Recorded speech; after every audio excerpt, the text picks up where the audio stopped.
Бұл біздің қала. Сырты мүлгіген тыныштық болғанымен, іші қарбалас тіршілік. Түрлі адамдар, түрлі тағдырлар. Ал мынау мен емес. Бұл кісі де менің әкем емес, өкінішке орай. Бұл кісілер біздің көршілеріміз. Біздің үй мынау. Көршілердің бізден бір айырмашылығы, бұл үйде өте бақытты жандар тұрады. Бұл үйде береке, ауызбіршілік бәрі бар. Көршіміздей бақытты үйдің тұрғыны болу, мен түгілі итім Кеннидің де арманы. Себебі біздің үйде күнде осындай ұрыс. Ал мынау мен. Сен бар ғой, сөз қайтарма маған. Мен емес, сіз ғой бастаған. Тілің ұзарайын депті сенің. Қатын, таң атпай тағы да бастадың ба? Өзіңнің тәрбиең. Апаға сөз қайтарғанды қашан қоясың? Екеуің қосылыңдар шабылып. Ей, не? Жетпеген сен едің. Ей, не дедің? Не естісең сол. Ақылың кірмейтін қатын екенсің сен. Жә, сенің ақылың жетіп түрет.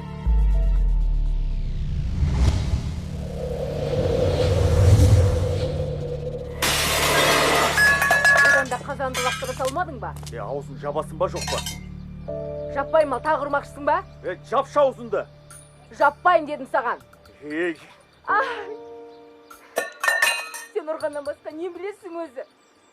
Сенің де көңіл күйің жоқ па? Үйде ұрыс-керіс саған да әсер етіп жатыр шамасы. Түсінем сенің жағдайыңды. Егер де көңіл күйің көтеріліп жатса, міне ерсің, Менен саған сыйлық деп қабыл ал.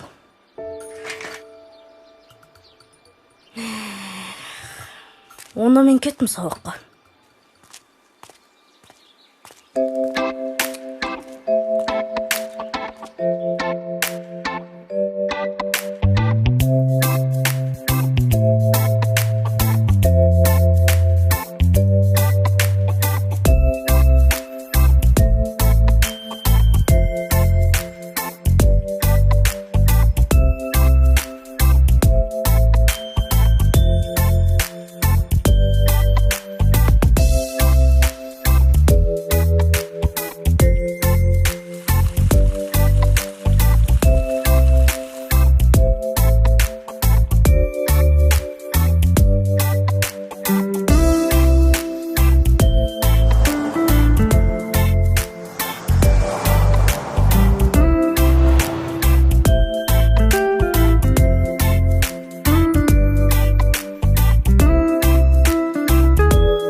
Осымен титр бітті ау деймін.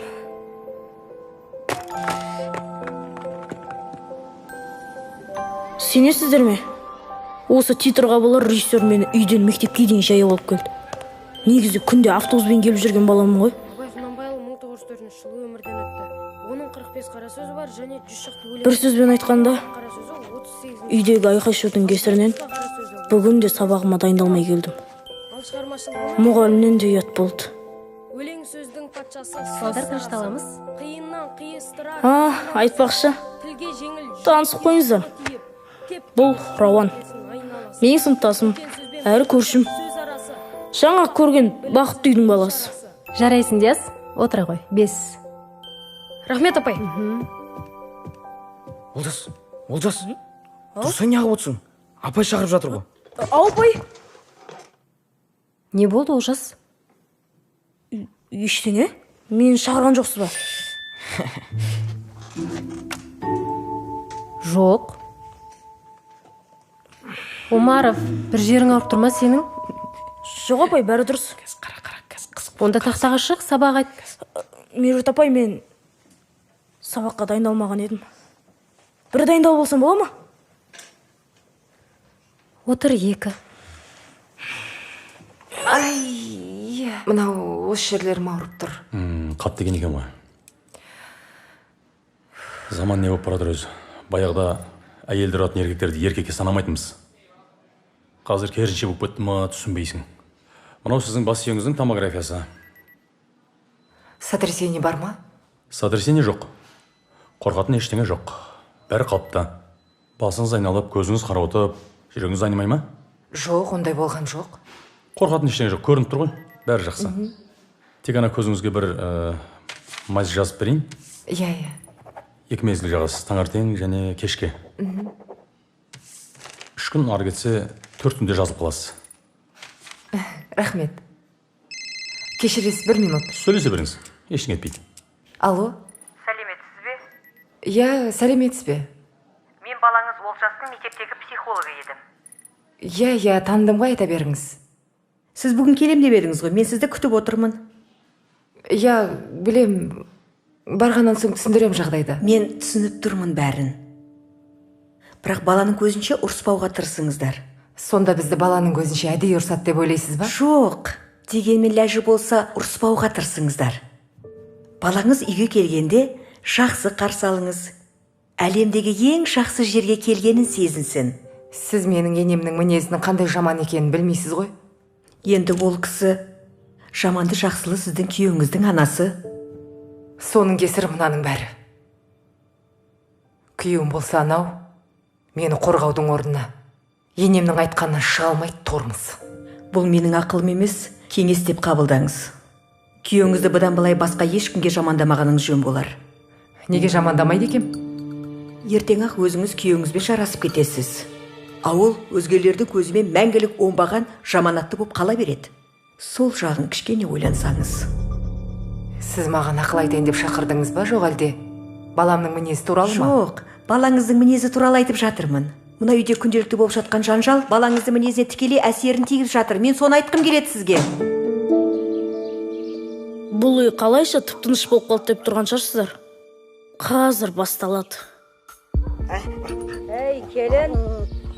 Таңғасты қашан дайындайсың? Құдайым-ай, бүгін таңғасты ішеміз бе, ішпейміз. Жұлдызай!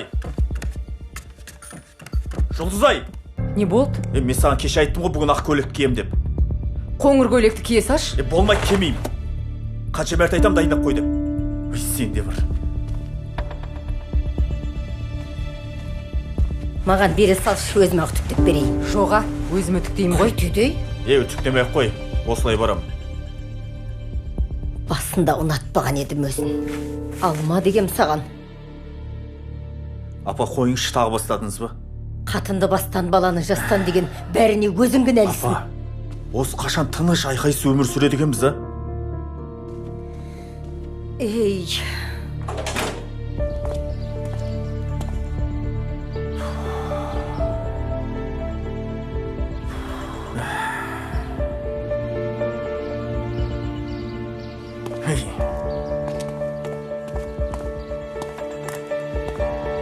Keçe bana.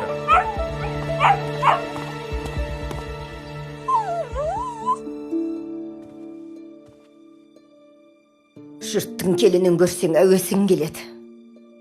Ал мына көкбетті қайдан тауып әкелгенін.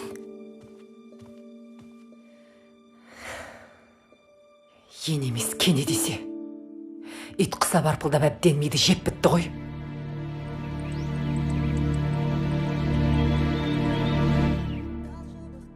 Мінекейіңіз. Рахмет. Жақсы, сау болыңыз. Жақсы. Сәлеметсіз бе? Сәлеметсіз бе? Сізге қандай көмегім қажет?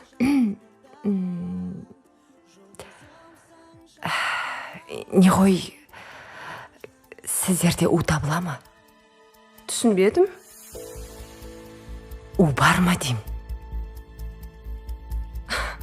Оны не қылмақшысыз? Аяна бір үйде кәрет бар еді. Я өлмейді, я қоймайды. Соңғы кездерде өзімізді қабатын әдетті шығарды.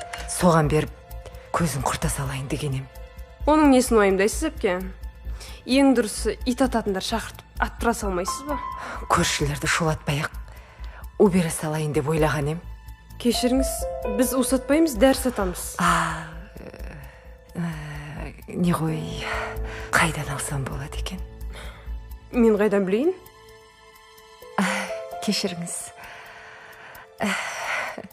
Жарайды, сау болыңыз. Бұл кісі өздеріңіз білетіндей менің әкем. Үйдегі айқай-шу менің сабағыма қалай әсер етсе, әкемнің де жұмысына дәл солай әсер етеді. Ой, Мұрат. Отчет қайда? Басеке, бүгін үлгере алмай қалдым. Ертең бітіріп берсем бола ма? Саған не болған өзі? Сенің мұндайың жоқ еді ғой. Кешірім өтінем. Тапсырған жұмысты бітіре алмасаң, айтсайшы онда. Басқа малын қарастырамыз ғой. Отбасында кішігірім проблемалар болып жатыр еді. Причем здесь сенің отбасың? Онда бәріміз жұмысты қойып, сенің отбасының проблемасын ойымдап отырайық осы жерде. Сіз мен жөн түсінбедіңіз. Жұмысқа келдің бе? Дұрыстап атқарды қайт. Сенен басқа ештеңе талап етіп отқан жоқпын. Кешіріңіз. Кішкене уақыт беріңізші, ертең бітіріп берем Басеке. Бұдан кейін қайталанбайтын болсын.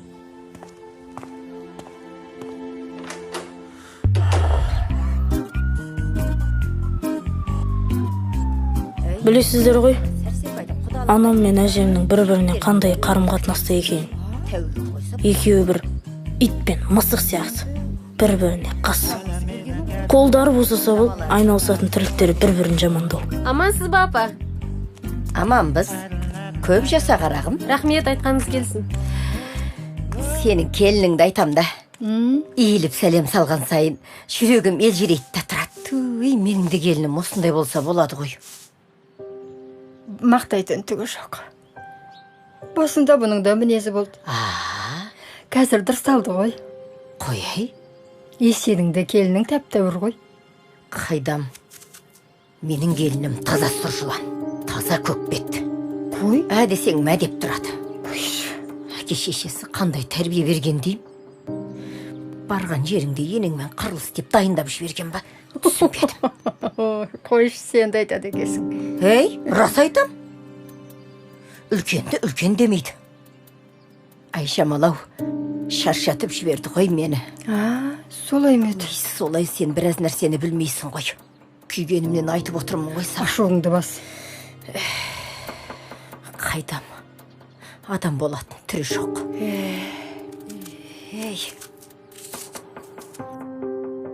Несін айтайын, үйдегі жағдайдың қандай екенін. Бір сөзбен айтқанда, біздің үйдегі көңілге тура бір қалың бұлт басып қалған ауыл сияқты. Яғни, көзді ашқалы күн шыққан емес. Бірақ, біздің үйге де күн шығатын уақыттар болады. Міне, осы нағашым келген кезде. Кім бар?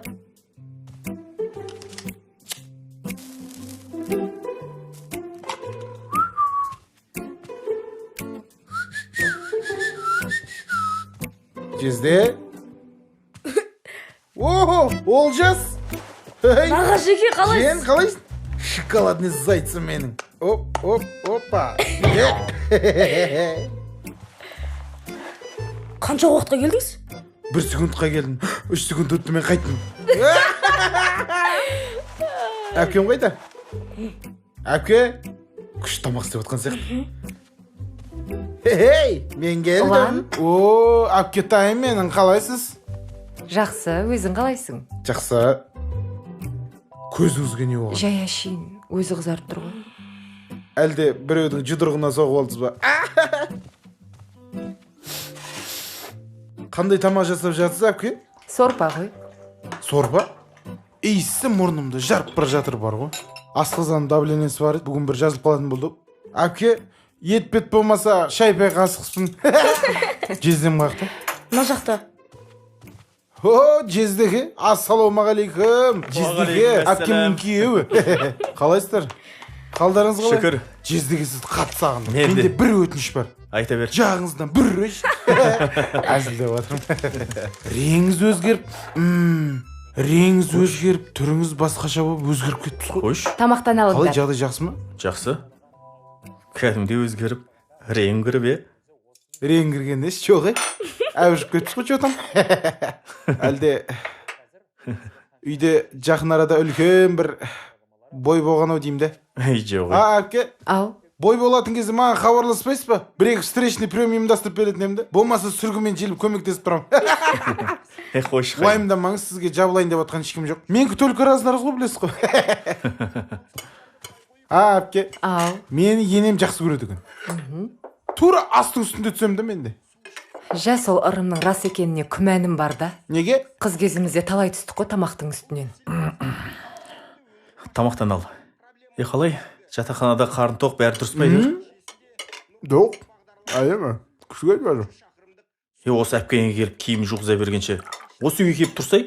Соны айтам? Үй кең, бөлме көп. Бөтен адам емессің. Тұрмақ келеді жезде, бірақ маған жатақхана ыңғайлы ғой. Достарым да сол жақта қызықтырақ. Алып кетейін бе, кешке жақын қыздар апарайын ба. Қашан үйленесің? Қашан үйленгенде бүгін кеш болып кетеді ау, среда. Қай среда? Оны әлі белгілеген жоқ. Енді қашан? 5 жыл болды ғой үйленем деп жүргеніңе. Әпке, анау ауылдағы жүкең бар ғой, көрші. Соның қызына жаман қатты ойым кетіп жүр бар ғой. Ай, ана оңалбайдың қызы ше, аяқ қолы балғадай. Өй, оның аяқ қолын не істемекші, шеге ағайын деп педіңіз? Оның үстіне оның мінезі өттеніне шар. Есесіне әке шешесінің мінезі мынандай. Қызықсыз әпке. Қыздың мінезі ұнамай қап нервыма тиіп жүрсе, есесіне әке шешесінің мінезі ақ көңіл кішіпейіл деп өзім жұбатып отырам ба? Керек емес. Одан да жүкең қызын айтам да, әп-әдемі маған лайық. Алмайсың ба енді соны? Бірақ үйлерінде қабаған иті бар да, мені көрсе қас жауын көргендей ыр деп ырылдайды да тұрады. Ана ит ататындарды шақырып аттыра салмайсың ба? Қойыңыз әпке. Сол үйге өзім енді ғана күйеу бала болайын деп жүрген кезде ит ататын күйеу бала кетті деп айтып жүремін сосын. Керек емес, құрсын. Бірақ иттің өзін бір жақтық болған мен. Қалай? Таныс бір дәрігер бар. Қолдан уж жасап береді, арнайы. Иттің тамағына білдірмей қосып жіберем. Житті 6 секундта қатып қалады. Сонда дәрігер уж жасап бере ала ма? Ақшасын берсең жасайды, е? Мазалап жүрген ит бар ма? Жоға, жай сұрап жатқаным ғой. Ырылдасып жүрген деп отқаным ғой.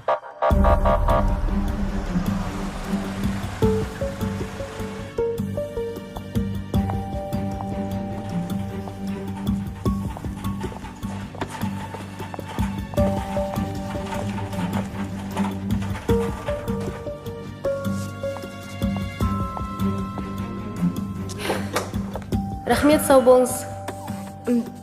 Ой, көрші, сәлеметсіз бе? Мұнда не істеп жүрсің? Мен қаралып жүрген едім. Өзіңіз? Мен жай сол дәрігерге қаралайын деп келген ем. Жақсы, онда мен асығыс едім. Сауып кетіңіз, ауырмаңыз. Жақсы, рахмет. Сәлеметсіз бе, рұқсат па? Кел.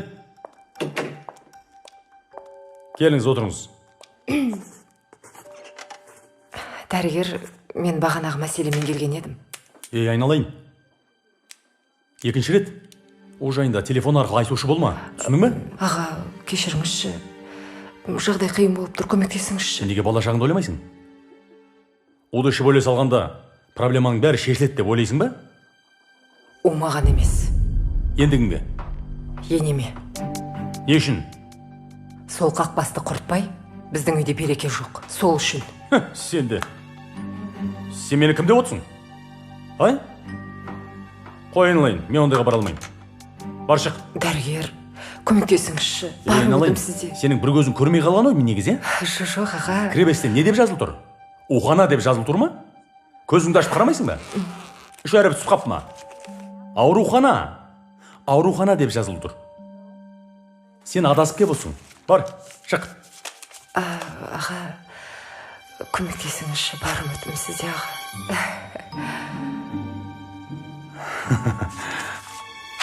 Шында да қалдында өшіріп түсіп қалған ба? Мен өзімде соны дұрыстап оқымаппын. Біраз уақыт қарамағаныма. Сыртқа шығып бір оқып келетін екен. Жарайды, телефоның қайда? Өзімде телефон. Маған беріп қойшы. Жайша ма? Әкел. Жарайды. Диктофонға жазып отқан шығарсың, қайдан білем? Жоқ, аға. Не бар жазып? Қазір көлеңкемізден қорқатын болдық қой? Иә, түсінем ғой сізді. Нақты шешімің болды? Иә. артық өкініш болып жүрмесін бірақ. Ешқандай өкінбеймін. Жарайды. Ертең кел дайындап қоям. Аға, рахмет сізге. Сау болыңыз. Атың кім сенің? Оқасан деп қояды. Өзінен де үшімімен ерегіспекші да. Лицензиясы жоқ бандиттер. Физически ақ қоям ғой бәрін. Сіз ақ қойған кезде оны ақ қоямаймын. Сөйтіп? Бой кішкентай айтмай, мынаны көрдің ба? Осыдан бір-екі рет ұрып үлгерсең үлгердің. Мынадан кейін саған шанс жоқ ау дедім. Өлесің ау дедім. Сөйтіп маған айтып, мен спортсмен болғанмын, қатап тастаймын қазір ана мынау денең бар деп. Не ама дейді. Кезінде спортсыз ақ ауылды ұстағам ғой деймін де. Брәшкелердің шымын жанын шұрқыратам. Ұстасаң такси ұстаған шығарсың. Ауылда ешқандай ерлігіңді естімедік қой. Қоймышшак, әңгімені шырғын бұздыңыз ғой. Енді рас қой. Не бүйтіп қаласыздар, сенбейсіздер ғой маған. Дух деген жетеді ғой менде. Духовиспін ғой мен. Духовый оркестрде ойнағым ғой. Қой, жиен дайынсың ба? Кет. Я дайынмын. Жездерге, бізге Қарбыз жесеңдерші. жей беріңіздер. Ас болсын. Қайда барасыңдар? Біз паркке бара жатырмыз. Арбуз соқта бере салам. Болмаса арбуздың дәмі бар, орбита бере салам да. Екеу ма? Рахмет. Біреу не осы? Екеу. Орысса. Бізге нан, анадан, в общем... Можно нам 2 коктейля? Я. Қай түрінен берейін? Молочный, шоколадный, клубничный, банановый. Шоколадный зайц дейтін түрі бар ма? Кешіріңіз, шоколадный зайц деген түр жоқ. Онда 2 шоколадный бересің. 2 шоколадный коктейль. 2 шоколадный коктейль. Сіз қазақша сөйлей аласыз ба? Әрине, қазақ жерінде туылып басқа қай тілде сөйлеуім керек? Көрдің бе? Так что сен де қазақша сөйле, жиен. Орысша сөйлемей ақ қойшы. Геометрияны 5-ке қойған адамсың. Осы әзіл 4 жыл бұрын Рауаннан естіп қойғам. Кім ол? Рауан деген? Досым ғой. Досың менен 4 жыл ерте жүре ма не? Мүмкін. Қанша болды? 1000 теңге болады. Міне 1000 теңге. Сдача керек емес. Рахмет. Не? Осылай ма? Болмайды ғой. Рахмет. Сау болыңыз. Спасибо. Сау болыңыз. Мына жерге отыра салайық.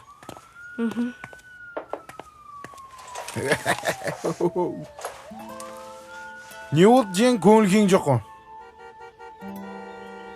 Үйге қайтатын уақыт болды. Енді дұрыс қой, осы жерде қонбайтын шығармыз. Мына жерге төсек жасап берейін ба? Нағаш, сіздің қасыңызда тұрсам бола ма жатақханада? Общагада мен қасым тұрмақшысың ба? Иә. Өзің Таңғарада үйің бар емес пе? Текпежектері бар. Үйге барғым келмейді. Сіздің қасыңызда тұрғым келеді. Олжас, мен қасымда тұрсаң, мен киімді қайда жудыртам? Сенің де жудыртам ғой? Сол жағын ойласайшы. Ол жағын ойламаппын ғой мен. Бірақ аптасына 1 мәрте ғана емес, 2-3 мәрте келіп тұрыңызшы. Жарайды, бүгін жатақханада мен қасымда қонасың. Рас па? Рас қой. Бірақ мамам жөнмейді ғой. Уайымдама. Әпкеме өзім хабарласып айтып қоям. Хабарласасыз ғой? Іш.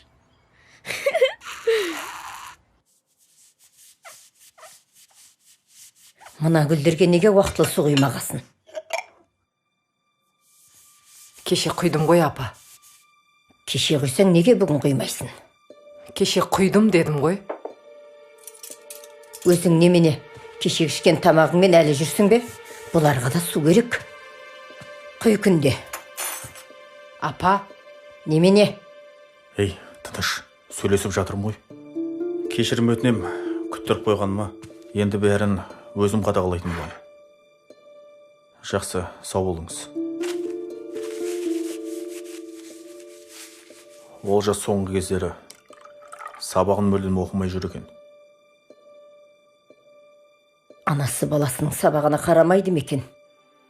Есіл дерті әлгі кәріс пен түріктің сериалда. Қарағанымша қарап жүрмін мен. Немене?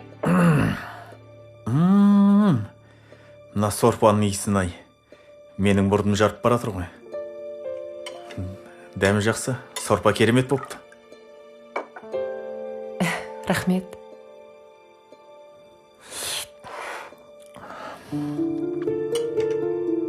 Шай қайнап қалды, қазір алып келейін. Осыны да сорпа дейма. Итке қоятын бұламық қой мынау.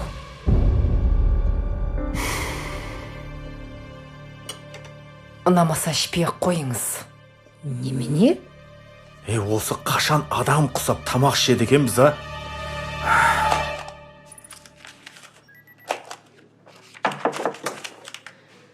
Дәрігер, сәлеметсіз бе? Саламатсыз ба? Кіргір рұқсат па? Рұқсат, келіңіз.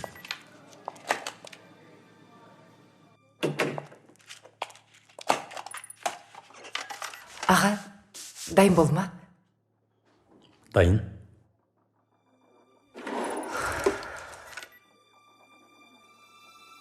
Мінекейіңіз.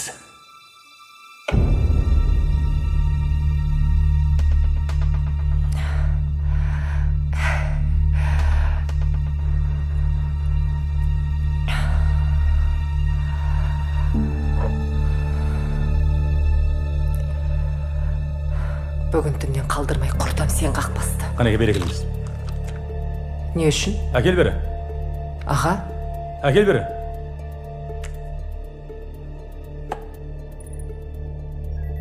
Егер енең бүгін түнде өлетін болса, бәрі сенен көреді.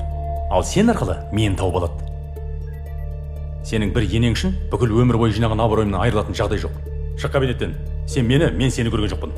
Ақшаңды ертең қайтарып беремін. О не дегеніңіз, мен олай деген келген жоқ. Сіз мені дұрыс түсінбей қалдыңыз, аға. Енді не дейсіз? Бәрін сіз айтқандай жасаймын, аға. Бірақ мына дәрі өте қатты қажет болып тұр маған.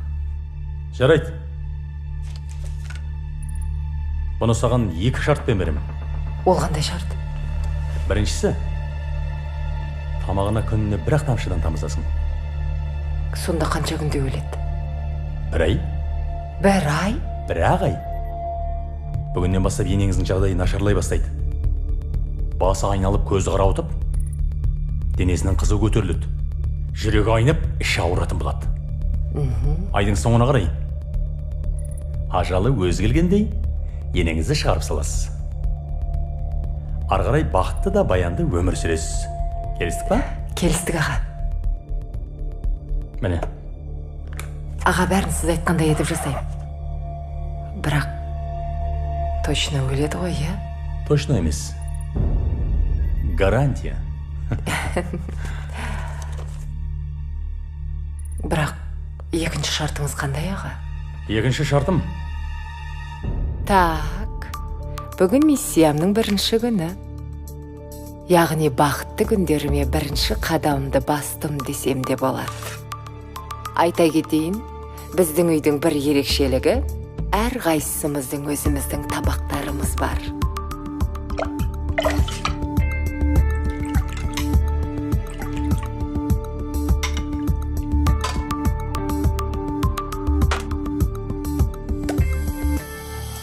Күніне 1 тамшыдан ғана тамызасың.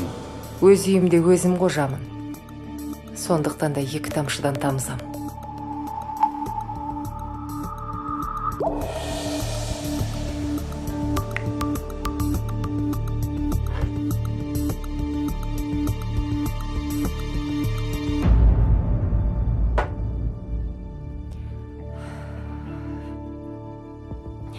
Кешкі астайын, келіңіздер. Неменеге соншама айғайлайсың? Құлағымыз керең емес қой. Апа, кешіріңізші, байқаусызда даусым қатты шығып кетті. Бір аузыңа ие боламасаң, неменеге келін болып жүрсің? Білмегенімді сізден үйреніп жүрмін ғой, апа. Енді менен үйренбегенде кімнен үйренесің? О, дастархан жайнап кетіпті ғой. Бәрі сіздер үшін ғой. Әй, неменеге соншама лапылдап кеттің? Менің пенсиямды сұрайын деп отырған жоқсың ба? Жоқ, апа. Ештеңе керек емес. Тамағыңызды ішіңіз. Астарыңыз дәмді болсын. Рахмет.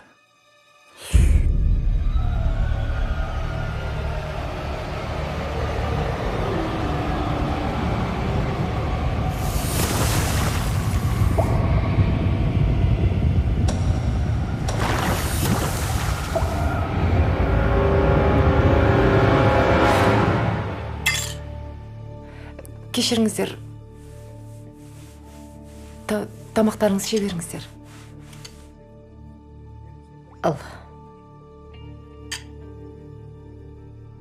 О, тамақ керемет дәмді болыпты. Рахмет. Тікте дәмді емес. Мен мұндай тамақтарды көзімді жұмып ақ істеймін. Апа, сізден үйрене келе, сіздің жасыңызға жеткенде сіз сияқты дәмді істейтін болам, апа? Апа? Не болып қалды, апа? Қазір шайып келем, апа, қазір. Не болып қалды? Тыныштық па әйтеуір? Білмеймін.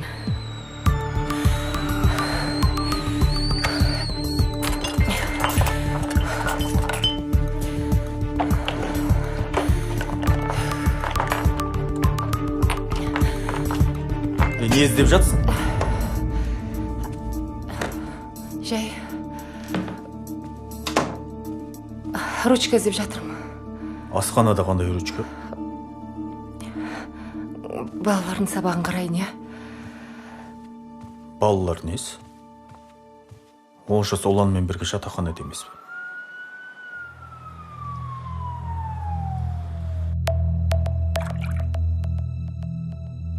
Бүгін миссиямның 5-ші күні. Яғни бақытты күндеріме 25 күн қалды. Күніне бір тамшыдан екенін ұмытпа. Бүгін бір тамшы емес, 4 тамшыдан тамсам. Мам? Ау, балам. Не болды, балам?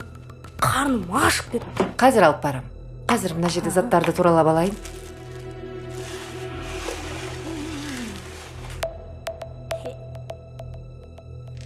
Өзім ақ көте берем, мам. Тарт қолыңды. Апарам дедім ғой өзім. Жарайды, онда тез етіңізші. Қазір.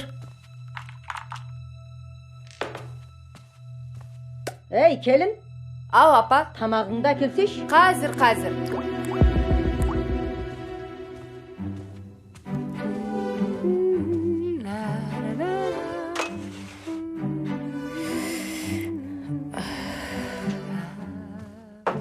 Апа, мынау сіздікі. Немене, бұл үйде сорпадан басқа тамақ ішеміз бе, жоқ па? Сізге жеңіл болсын деп істеп жатқаным ғой. Бүгін көңіл күйің көтеріңкі ғой. Бүгін менің көңіл күйім өте ерекше. Астарыңыз дәмді болсын. Рахмет. Рахмет. Алсаңшы, апа. Иә.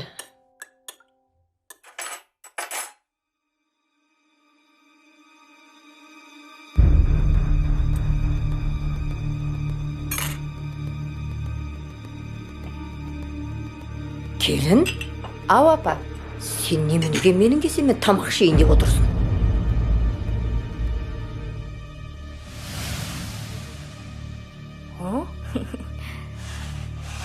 Тамағымды өзім алып көте берем, мам. Исынай. Апа, кешіріңіз, қателесіп кетіппін. Әй, келін. Неге менің кесеммен тамақ ішіп отырсың, на? Сорпа өте дәмді болыпты. Апа, бүгінше менің кесеммен іше беріңізші. Ішпеймін сенің кесеңмен. Олжастай, өз кесемді бер.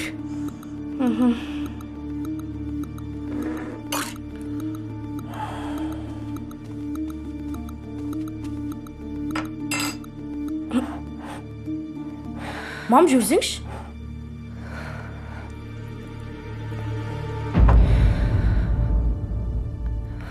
Апа, мәңіз. Жарығым, рахмет алтыным. Ей, Жұлдызай, бері қара. Жұлдызай. Біреуге орғассаң өзің түсесің деген сөзді білетін бедің. Ал енді өзің іш. Мә, дәмін көр. Болмаса өзім ішіп көрейін. Ей, Жұлдызай, бері қара.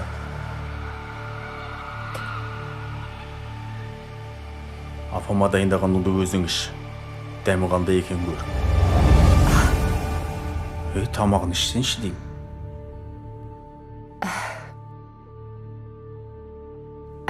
Мен ішпей-ақ қоям-ау деймін. Бағана түсте ішіп алғам. Қашан? Бағана түсте. Қазір түс емес, кеш болды ғой. Ішсеңші енді. Иә, ішем ғой.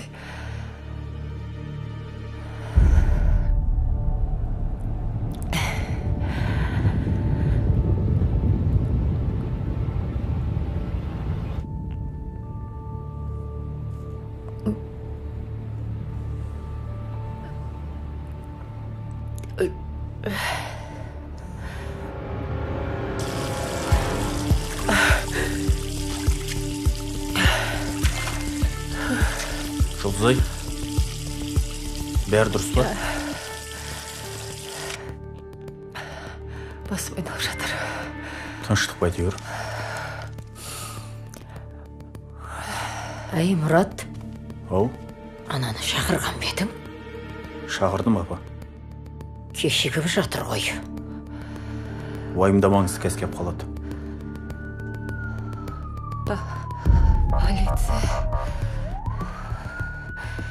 Полиция шақырып қойдыңдар ма сонда?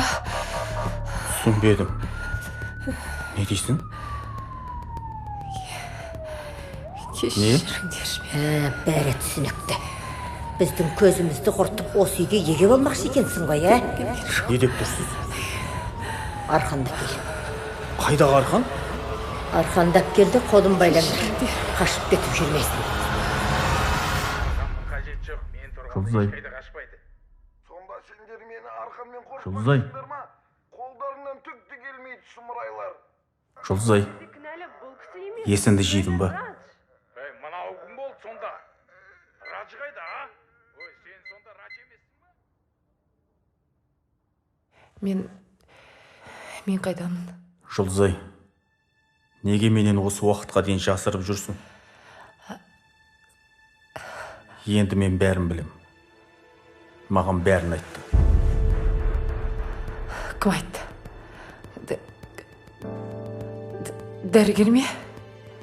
Қайдағы дәрігер? Апам айтты. Апама кім айтты? Апам психолог қой, білмейсің бе? Өзімде сезіп жүргенім осы. Кешір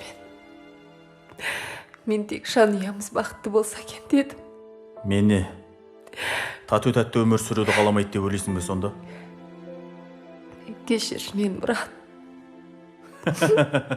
Жұлдызай, неге кешірім сұрап жатсың? Мен қанша жылдан бері екінші перзент сүюді армандап жүргенем. Ақыры арманым орындалатын болды. Жарайсың. Рахмет саған.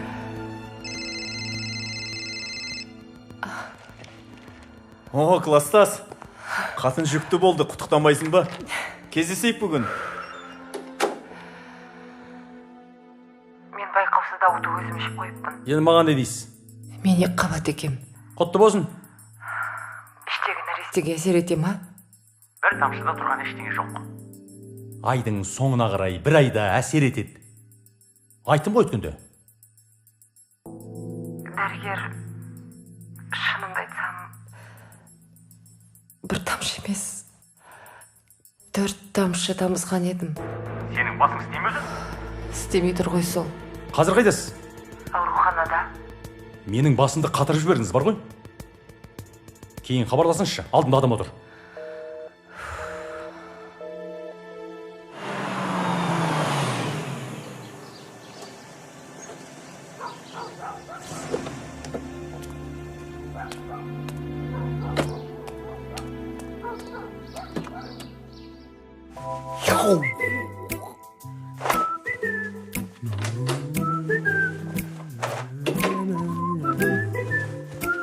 Canım hemşe.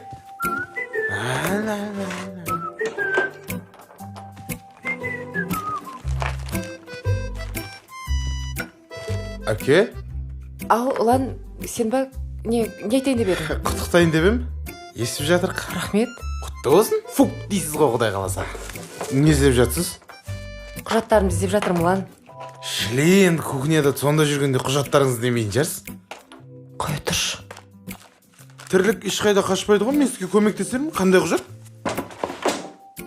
Қажет емес. Қандай құжаттар? Керек емес, Лан. РНН?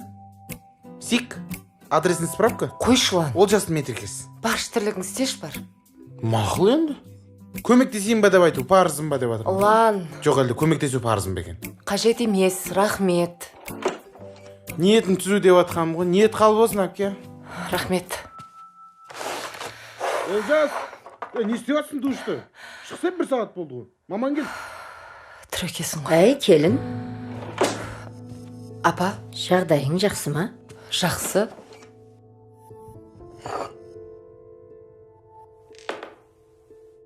Жағдайың жақсы ма деймін, келін? Жақсы дедік қой. Менің де жағдайым жақсы негізі. Қойыңызшы, апа. Жағдайымды сұрай салсаң, немене бір жерің түсіп қала ма? Әлде жауап беруің қиын болып қалған ба? Макияж жағып, тек бетіңді түзей бергенше, ана бетсіздіңді де түзеп үйренген. Сау болыңыз. Рахмет, балам. Не болды? Бедірейе қарадың ғой. Апа, өтініш ұрыспай-ақ қояйықшы. Немене? Ұрсу үшін сонда сенен рұқсат сұрауым керек пе екен? Қойыңыздаршы болды. Ойбай көтек. Екеуіңіздің ұрыстарыңыз менің жанымды жеп бітті, білесіздер ма? Не болды, балам? Соңғы кездер үйге де келгім келмей барады. Енді келін қойып сен шықтың ба? Сіздерге айтқан не, дуалға айтқан не, бәрі. Олжас. Ойбай мынаны ая.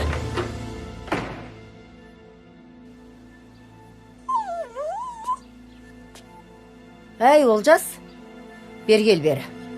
Қарай көрі. Апа, не болып қалды? Әй, келіннің тілі сумаңдаған аздай, мына баланың да тілі шығайын деген ба? Жабылыңдар барлығын, қартайған қаусаған шағымда. Апа, кешіріңіз. Қазір өзім сөйлесем. Қош, сөйлесем дейді. Олжас. Балам. Не болып қалды, балам? Ондайын жоқ еді ғой сенің. Болмаш нәрсеге ұрса береді. Мен жай ғана ұрыспасын деп айтайын деп едім.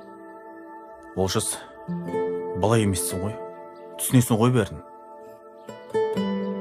Өзің көріп жүрсің ғой, күндіз түні жұмыс істеп жүрмін. Бұның барлығы сенің болашағың үшін. Құдай қаласа 1-2 жоба қалды. Соны бітірсем бәрі ойдағыдай болады.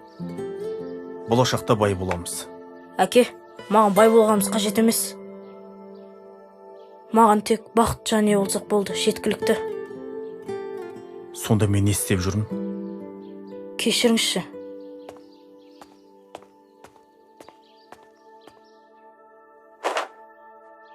Осының бәрін жуа бермей, өзім бір барып моншаға барып жуынып алу керек едім ше.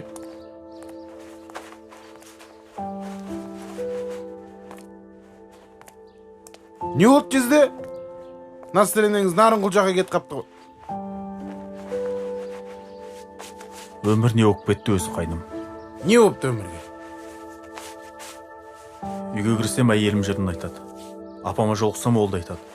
Ал енді болса, баламның жыры басталды. Жезде, мені дұрысынан түсінерсіз деп ойлаймын. Нені? Сіз негізі бақытты болу үшін емес, бақытты болып көріну үшін өмір сүретін сияқтысыз. Қалай сонда? Мен бұрын сізді сыртыңыздан көріп үлгі тұтатынмын.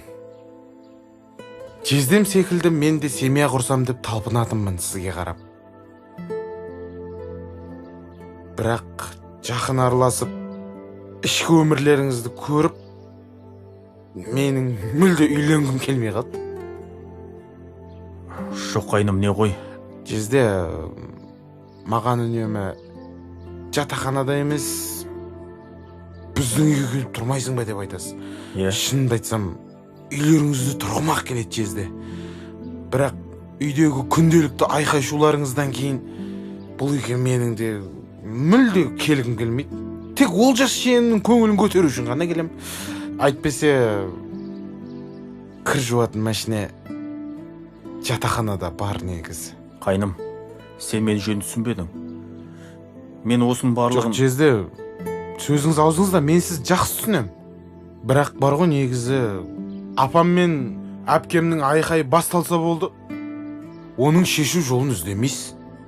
Тек өзіңізді ойлап басыңызды алып қашасыз.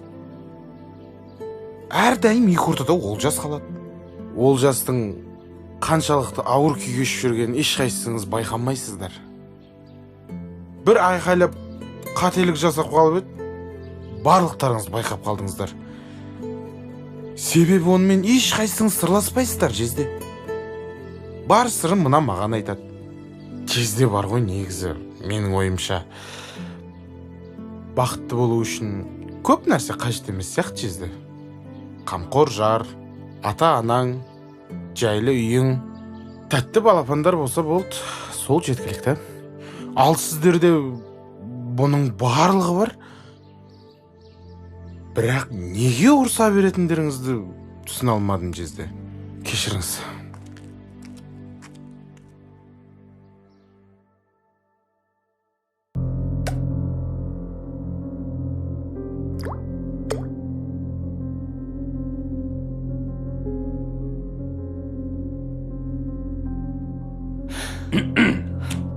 Мен саған күніне бір тамшыдан ғана деген едім ғой. Білем. Білсең неге бір тамшыдан тамызбайсың? Бүгіннен бастап 10 тамшыдан тамызатын болып шештім.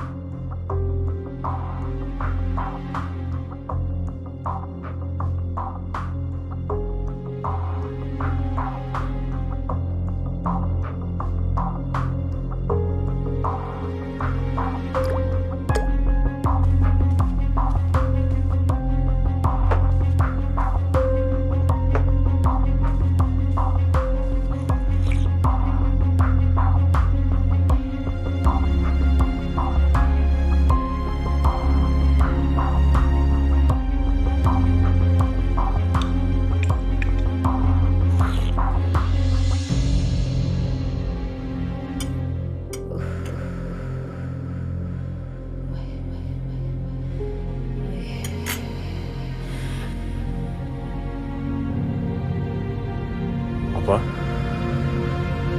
Апа? Апа не болып қалды?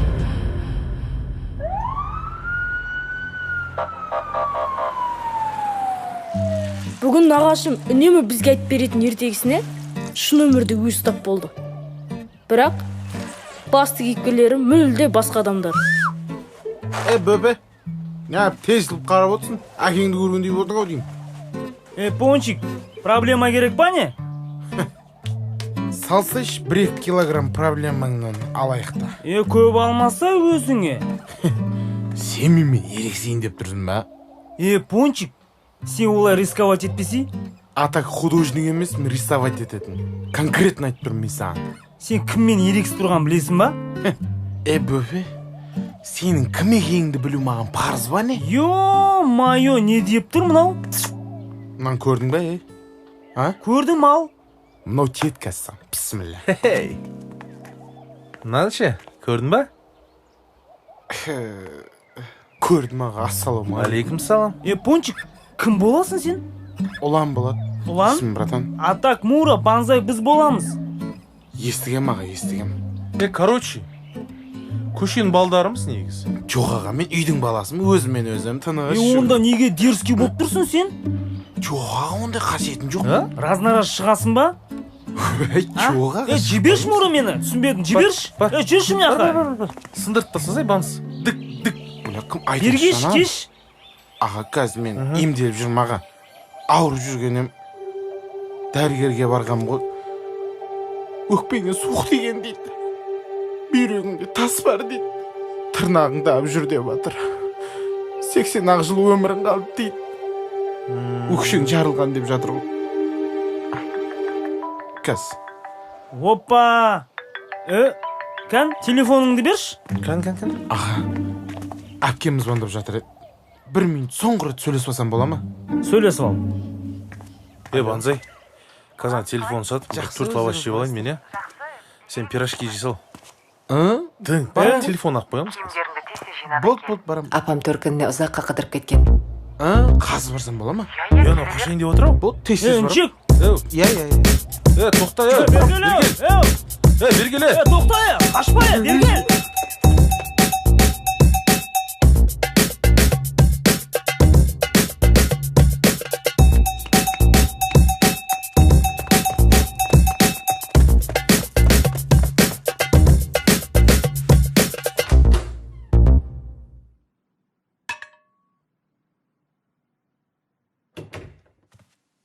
Ұлан, сен ба?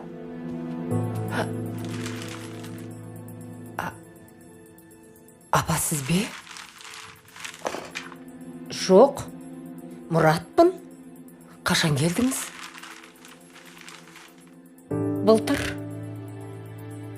Көріп тұрған жоқсың ба, қазір кеп тұрғанымды. Немене? Әзірелі көргенде көзің бақырайып кетті ғой. Жоқ, апа, жай жақсы жетті ма деп сұрайын дегем. Жақсы жететінде күроттан кегенім жоқ. Басыңдағы орамалың қайда? Жаңа шашымды жуғам, қазір тағып алам.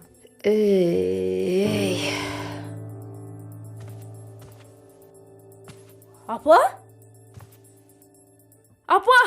Ботам. Жаным, апа. Үчарығым. Апа, қалай, жағдайыңыз жақсы болды ма? Жақсы, ботам. Бағанағыдан тәуірмін. Апа, мен сізден айырылып қалам ба деп қатты қорықтым. Жоға, қорықпа, ботам. Мен әлі біраз өмір сүремін ғой. Жүріңіз, апа, аяғыңызды уқалап берейін. Айналып қана кетейін, шай ішейін деген. Шайыңыз сол жаққа апарып берем, апа. Үчарығым-ау, алтыным-ау, өзің қалайсың? Жақсы. Мен қандай адаммын? Сәл болмағанда баламнан апасын айыра жаздадым ау.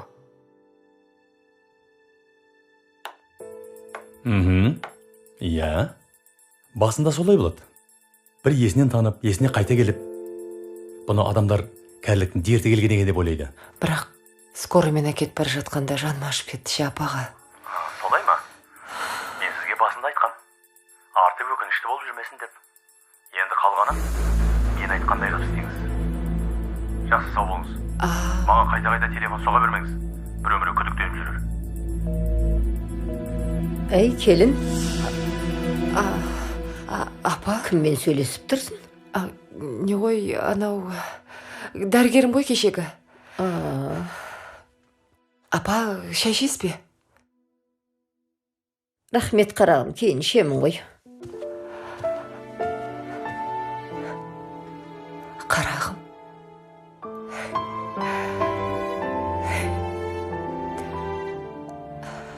Қарағым.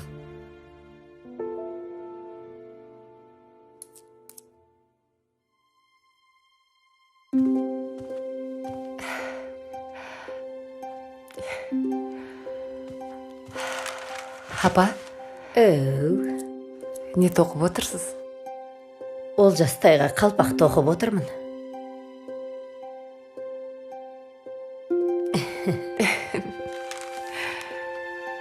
Мынаны шайнектің астына тоқыдым.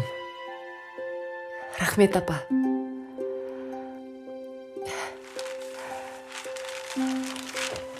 Апа?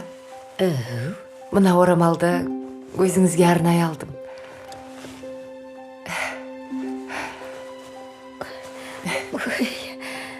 Айналайын. Рахмет саған. Арзымайды, апа. Әдемі екен. Апа, мен барып тірліктерімді істей берейін. Иә, бара ғой. Ойпырмай, келінім тәп-тәуір екен ғой. Бұрын неге байқамағам?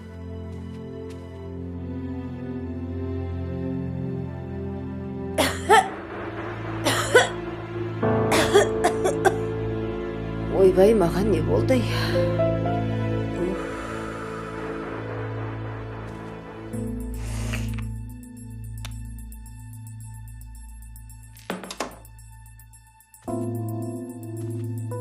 Күніне бір тамшыдан екенін ұмытпа. Жоқ. Бүгіннен бастап ешқандай тамшы тамызбайым. Балам, ортан аша ғой. О, палау? Астан алыңыздар. Рахмет, алыңдар. Бәрі сіздер үшін ғой. Рахмет, айналайын. Астарыңыз дәмді болсын.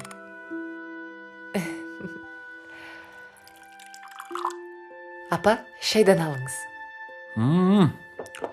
Керемет болыпты тамақ. Рахмет. Келіннің қолы алтын ғой. Істеген тамағының бәрі Рахмет, тәтті. апа. Білмегенімді өзіңізден үйреніп жүрмін ғой. Тамақтан ал, балам. Сабағың қалай? Жақсы. Кеше 2 сабақтан 5 алдым. О, жарайсың, ұлым. Бүгін 3 сабақтан 5 алам деп ойлап қоямын енді.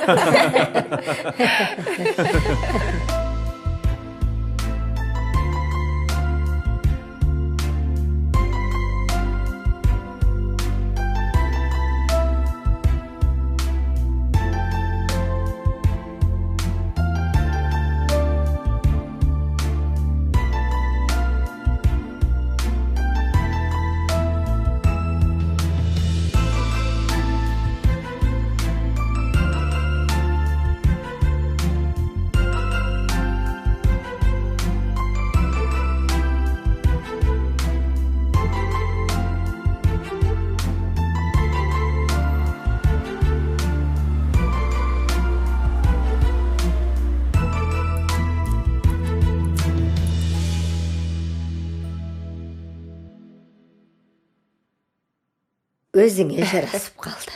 Аз ғана қалды. Апа, Ау, маған да тоқуды үйретіңізші. үйретейін.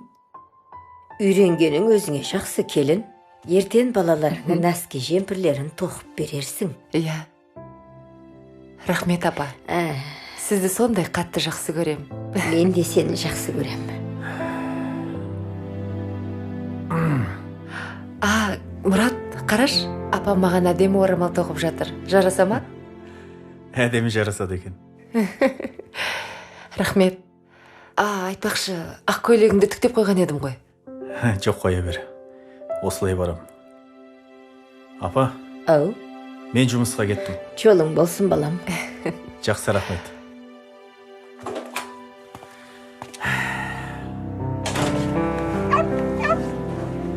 Кенни, бері кел.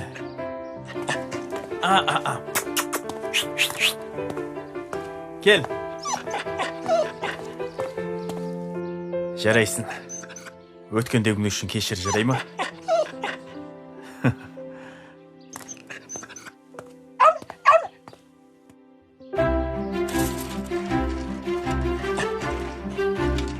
Ай, жарайсың, Кенни. Ай, жарайсың. Ай, Кенни. Сен бар ғой, гений.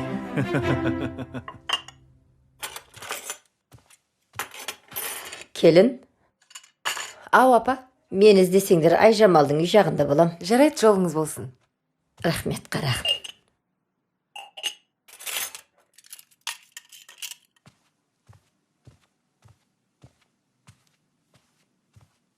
Ол жас.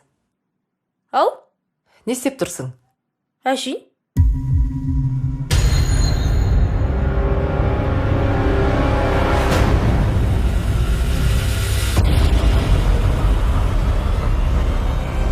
Ол жас.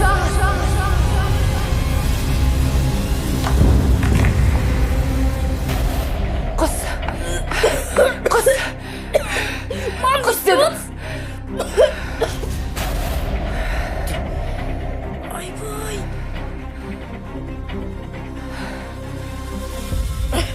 Не болды сізге, мам Соча? Не болды Соча, шуш? Балам. Ау.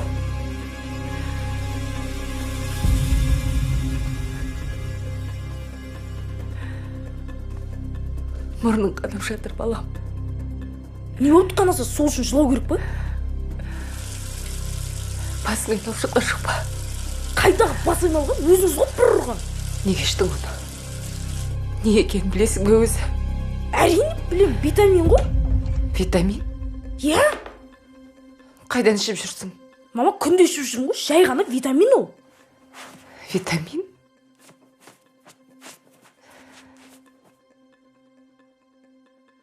Мынау сонда витамин ба? Иә, неменеге сыртынап жағасың? Рауан кімде ішеді, анда-санда маған да беріп тұрады. Көрші Рауан ба? Иә, көрші Рауан.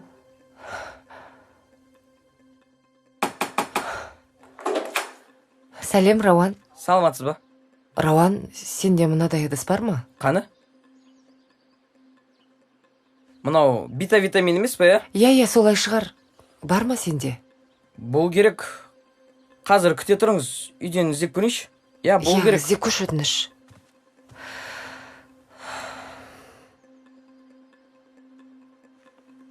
Жұлдыз әпке, мынау емес па?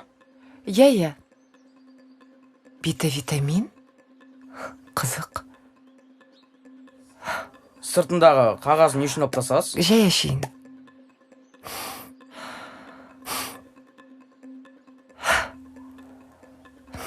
Екінші шартыңыз қандай, аға? Екінші шартым. Бүгіннен бастап енеңіз не айтса да соныкі дұрыс болады. Дұрыс болмаса да, сіз соны дұрыс қыласыз. Жалпы өзіңнің анаңнан артық қарайсың. Өйткені оды сенің бергеніңді ешкім білмеу керек. Түсіндің ба? О ыдыстың ішінде емес. Ол менің миымда екен ғой. Шайыңнан қойып жібер. Әй, Жолрас. Көңіл күйің көтеріңкі ғой? Иә, көтеріңкі. Мынаны қараш. Әдем ма? Әдем екен? Кімге тоғыбасың?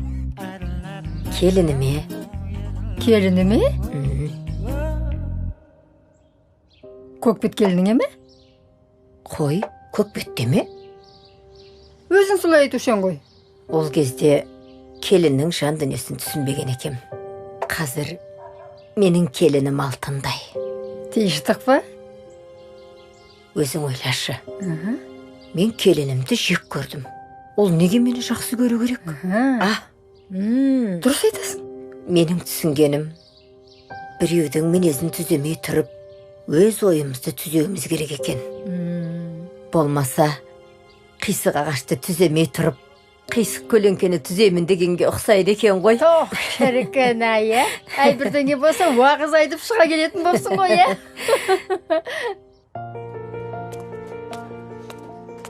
Апам менің уымды ішіп ауруханаға түсті ма десем, апамның сырқаты қарттығынан екен ғой.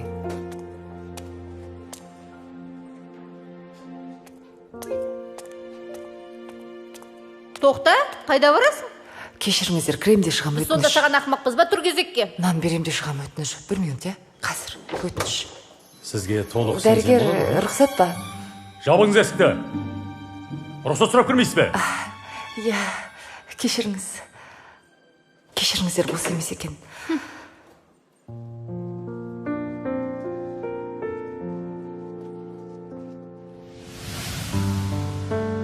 Ой, көрші, сәлеметсіз бе? Мұнда не істеп жүрсің? Қаралып жүргенем. Көрші, сен де менің күнімді кешкен екенсің ғой. Уайымдамаңыз, енді ешкім кірмейді. Мінекейіңіз. Қанша уақыт әсер етеді? 1 ай. 1 айда енеңіз тас болып қатып қалады. Рас па? Гарантия.